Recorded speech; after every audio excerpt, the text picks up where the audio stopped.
नमस्ते दोस्तों, मैं हूं सुगंधा और मेरे चैनल का नाम है सुगंधा ज्ञान सुगंध। और आज के वीडियो में हम जानेंगे कुंती के जीवन परिचय के बारे में। तो चलिए वीडियो को शुरू करते हैं।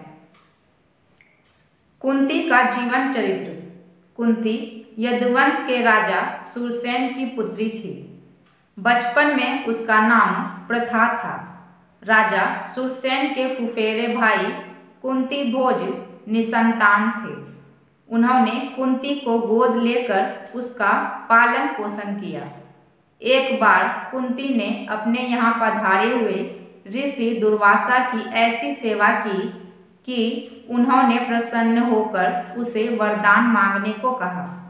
दुर्वासा ने कुंती को वर देते हुए कहा, मैं तुम्हें ऐसा देवी मंत्र देता हूँ जिसका प्रयोग कर तुम किसी भी देवता को आमंत्रित कर सकती हो। इसका प्रयोग आवश्यकता पड़ने पर ही करना। कुंती ने कौमार्य अवस्था में कौतूहलवश प्रकृति के तेजस्वी देवता सूर्य का ध्यान किया। वरदान के अनुरूप उसने सूर्य जैसे तेजस्वी बालक को जन्म दिया। लोग अपवाद के भय से एकांत साधना का बहाना बनाकर वह 1 वर्ष महल में कैद रही। विश्वस्त दासियों की सहायता से उसने अपने पुत्र को, जो कालांतर में कर्ण कहलाए, को जन्म देकर नदी में बहा दिया। हस्तिनापुर के राजा विचित्रवीर्य के छोटे पुत्र पांडु से उसका विवाह हुआ। पांडु के बड़े भाई धृतराष्ट्र अंधे थे। पांडु ने अपने पराक्रम से अनेक राज्यों को जीता था। वे हमेशा अपनी दोनों पत्नियों कुंती और माद्री के साथ हिमालय में रहा करते थे। पांडु श्राप के कारण संतान उत्पत्ति के अयोग्य हो गए। अतः कुंती ने दुर्वासा के वरदान से 3 पुत्रों को जन्म दिया, जो युधिष्ठिर, अर्जुन तथा भीम थे।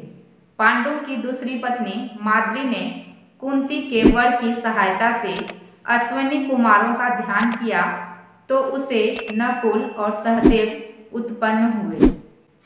पांडु की मृत्यु के बाद कुंती और माद्री दोनों ही सती होना चाहती थी, किंतु माद्री ने कुंती को अपने दोनों पुत्रों का भार सौंप दिया और वह पांडु के साथ सती हो गई। कुंती बहुत परोपकारी थी। एक बार एक ब्राह्मण ने कुंती को नरभक्षी वक्र राक्षस के अत्याचार के बारे में बताकर उससे युक्ति का उपाय पूछा। कुंती ने भीम को उस राक्षस का संहार करने को भेजा और शक्तिशाली भीम ने उस राक्षस को मार डाला। महाभारत के युद्ध के समय कुंती अपने पुत्रों के मरने के ख्याल से सिहर उठती थी।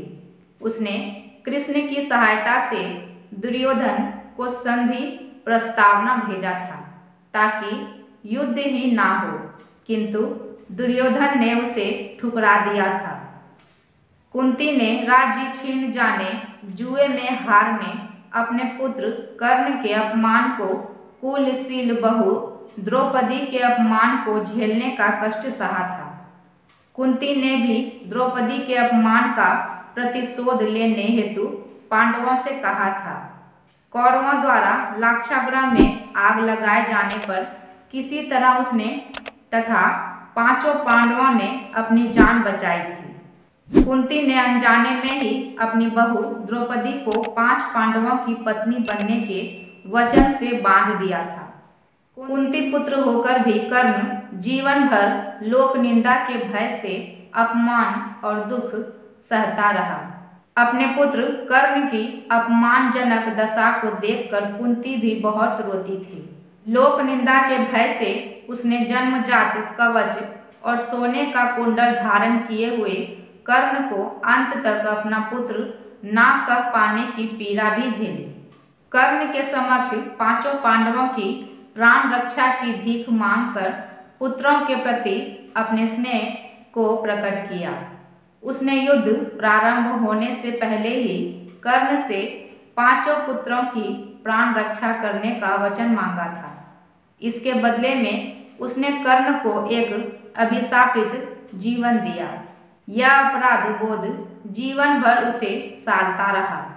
महाभारत के युद्ध में पांडवों की विजय के बाद उन्हें जब हस्तिनापुर का राज्य मिला, तब कुंती 15 वर्षों तक राजमाता के रूप में सुख भोग कर गांधारी धृतराष्ट्र के साथ वन को चली गई। जाने से पूर्व उसने द्रौपदी के सम्मान की हर समय रक्षा करने का वचन तथा दुर्भाग्यशाली पुत्र कर्ण की मृत्यु के बाद प्रत्येक वर्ष उसके श्राद्ध कर्म को विधिवत करते रहने का पांडवों से वचन लिया और वनवास का कष्ट सहते हुए वैराग्य की साधना पूर्ण कर अपनी प्राणाहुति अग्नि देवता को समर्पित कर दी। आज का वीडियो आप सबको कैसा लगा मुझे कमेंट बॉक्स में लिख के जरूर बताइएगा, और वीडियो अच्छा लगे तो लाइक करिएगा, और इसी प्रकार के वीडियो पाने के लिए मेरे चैनल को सब्सक्राइब करना